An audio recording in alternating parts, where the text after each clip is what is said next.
ഗാന്ധിജിയും ഗോഡ്സെ വർഗീയവാദ നിലപാട് സ്വീകരിച്ച് ഗാന്ധിയെ കൊലപ്പെടുത്തി.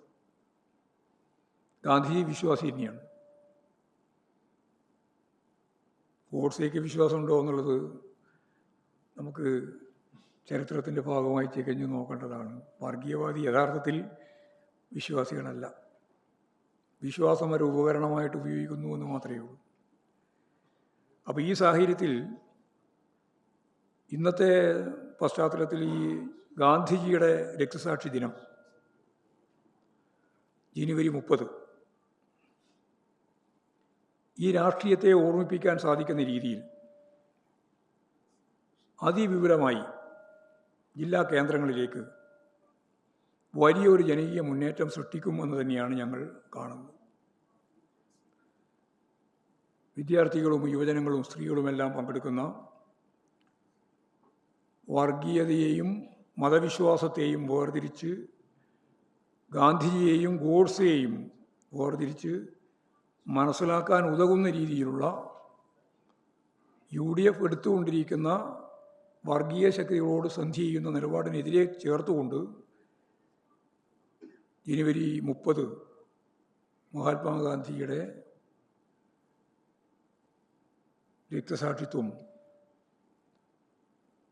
ഫലപ്രദമായി ജനകീയ മുന്നേറ്റം സൃഷ്ടിച്ച് ആചരിക്കണം എന്നാണിപ്പോൾ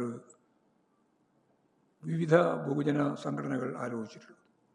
അതിന് പൂർണ്ണമായ പിന്തുണ CPIM നൽകുകയാണ്. കേരളത്തെ വർഗീയവൽക്കരിച്ച് ഇടതുപക്ഷ മനസ്സിനെ ദുർബലപ്പെടുത്താനുള്ള നീക്കത്തിനെതിരെയുള്ള വലിയ ജനകീയ മുന്നേറ്റമായി ഇതിനെ മാറ്റാനാവണം എന്നാണ് ഞങ്ങൾ കാണുന്നത്. വളരെ പ്രധാനപ്പെട്ട മറ്റൊരു കാര്യം, ജനവാസ കേന്ദ്രങ്ങളിൽ കടന്നു വന്ന് വന്യമൃഗങ്ങൾ മനുഷ്യനെയും അതുപോലെ തന്നെ അവരുടെ കൃഷിയെയും എല്ലാം നശിപ്പിക്കുന്ന പ്രത്യേക പ്രശ്നം മലയോര പ്രദേശങ്ങളിൽ പ്രത്യേകിച്ച് വലിയ പ്രയാസങ്ങൾ ഉണ്ടാക്കുന്ന സാഹചര്യമാണ് ഉള്ളത്. ഈ പ്രശ്നം പരിഹരിക്കുന്നതിനായി കേന്ദ്ര സർക്കാർ തയ്യാറാവാത്ത സാഹചര്യത്തിൽ സംസ്ഥാനം നിരവധിയായ സന്ദർഭങ്ങളിൽ ഇടപെട്ടിട്ടും ആവശ്യമായ മാറ്റം നിയമത്തിൽ വരുത്തുന്നതിനു വേണ്ടി കേന്ദ്രം തയ്യാറാവുന്നില്ല. ഈ സന്ദർഭത്തിലാണ് കേരള ഗവൺമെൻറ് നിയമസഭ ഒരു പ്രത്യേക നിയമം തന്നെ പാസ്സാക്കുന്നതിന് വേണ്ടി തയ്യാറായത്. ആ നിയമം സംബന്ധിച്ചുള്ള കാര്യങ്ങൾ ഗവർണർക്ക് അയച്ചു കൊടുത്തിട്ടുണ്ട്. മാസങ്ങൾ കുറേ കഴിഞ്ഞു. യഥാർത്ഥത്തിൽ ഗവർണർ അവിടെ ആ നിർമ്മാണവുമായി ബന്ധപ്പെട്ട് അവർക്ക് ചെയ്യാൻ സാധിക്കുക രാഷ്ട്രപതിക്ക് അയക്കുകയാണ് ചെയ്യേണ്ടത്. രാഷ്ട്രപതിക്ക് അയക്കുന്നില്ല എന്നുള്ളതാണ് മനസ്സിലാക്കാൻ സാധിച്ചത്. അപ്പോൾ അത്തരത്തിലൊരു നിലപാട് സ്വീകരിക്കാൻ ഗവർണർ തയ്യാറാവുന്നില്ല എന്നുള്ള വിമർശനം ശക്തിയായിട്ട് ഉയർന്നു വരുന്നുണ്ട്. ജനങ്ങളുടെ പ്രശ്നങ്ങൾ പരിഹരിക്കുന്നതിന് നിയമസഭ പാസ്സാക്കുന്ന ഇത്തരം നിയമങ്ങളെ തടഞ്ഞുവെക്കുന്ന രീതി ഒരു കാരണവശാലും നമുക്ക് അംഗീകരിക്കാൻ പറ്റുന്നതല്ല. ഇതുമായി ബന്ധപ്പെട്ട് കേരളത്തിലെ ഗവൺമെൻറ്റിനെ വിമർശിക്കാനുള്ള അവസരമായി ഉപയോഗിക്കുന്നതല്ലാതെ UDFും പ്രതിപക്ഷ രാഷ്ട്രീയ പാർട്ടികളും ഒരക്ഷരം മിണ്ടാൻ തയ്യാറില്ല.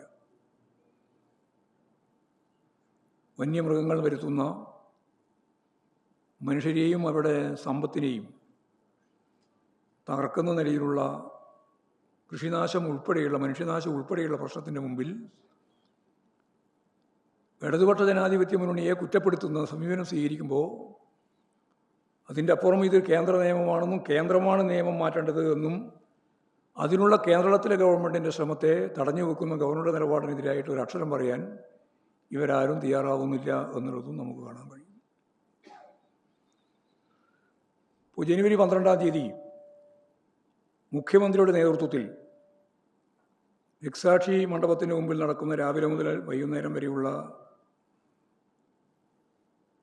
സത്യാഗ്രഹ സമരം വലിയ വിജയമാക്കുന്നതിന് വേണ്ടി എല്ലാ വിഭാഗം ജനങ്ങളോടും ഞങ്ങൾ ഈ സന്ദർഭത്തിൽ അഭ്യർത്ഥിക്കുകയാണ്. കേന്ദ്ര സർക്കാരിൻ്റെ തെറ്റായ നയങ്ങൾക്കെതിരായി സംസ്ഥാനത്ത് ഇടതുപക്ഷ ജനാധിപത്യ മുന്നണിയുടെ നേതൃത്വത്തിൽ 3 ജാഥകൾ സംഘടിപ്പിക്കാൻ വേണ്ടി തീരുമാനിച്ചിട്ടുണ്ട്. ഫെബ്രുവരി മാസം 1-ാം തീയതി ആരംഭിക്കുന്ന മലബാർ മേഖല ജാഥ അത് പാലക്കാട് ജില്ലയിലാണ് സമാപിക്കുക. മറ്റ് 2 ജാഥകൾ, ഒന്ന് 6-ാം തീയതി പത്തനംതിട്ട ജില്ലയിൽ നിന്ന് ആരംഭിച്ച് എറണാകുളത്ത് സമാപിക്കും. മറ്റൊന്ന് തൃശ്ശൂരിൽ നിന്ന് ആരംഭിച്ച് തിരുവനന്തപുരം ജില്ലയിൽ സമാപിക്കും.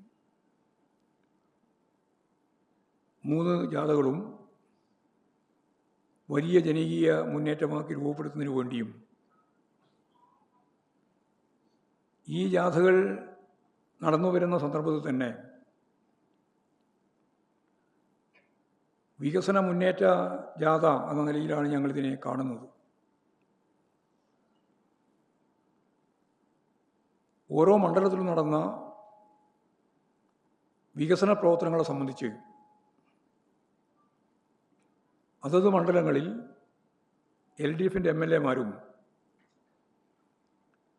MLAമാരില്ലാത്ത സ്ഥലങ്ങളിൽ ഇടതുപക്ഷ ജനാധിപത്യ മുന്നണി നേതാക്കന്മാർ നയിക്കുന്ന ജാഥ എന്ന നിലയിലും വികസനപരമായ കാര്യങ്ങളെ സംബന്ധിച്ചെല്ലാം ജനങ്ങളോട് സംവേദിക്കാൻ കഴിയുന്ന ജാഥകൾ ഇതിൻ്റെ ഒപ്പം ഇതിനോടനുബന്ധമായി നടത്തണം എന്നും തീരുമാനിച്ചിട്ടുണ്ട്. വലിയ രീതിയിലുള്ള കേന്ദ്രത്തിൻ്റെ സാമ്പത്തിക ഉപരോധം ഉൾപ്പെടെയുള്ള തെറ്റായ നയങ്ങൾക്കെതിരായും മതനിരപേക്ഷ ഉള്ളടക്കത്തെ നിലനിർത്തിക്കൊണ്ട് കേരളത്തിൻ്റെ വികസനം, ക്ഷേമമേഖലയിലുള്ള അതിൻ്റെ ഏറ്റവും പ്രധാനപ്പെട്ട സമീപനങ്ങൾ ഇതെല്ലാം ജനങ്ങളിൽ എത്തിക്കുന്നതിന് വേണ്ടിയുള്ള ഫലപ്രദമായ പ്രാദേശിക തലം വരെ കൈകാര്യം ചെയ്യുന്ന മണ്ഡലം ജാഥകളും ഇതിൻ്റെ ഒപ്പം തന്നെ നടത്തണം എന്നും തീരുമാനിച്ചിട്ടുണ്ട്. ആ പരിപാടികളും വിജയിപ്പിക്കാൻ വേണ്ടി സാധിക്കണം എന്നാണ് അത് സംബന്ധിച്ച്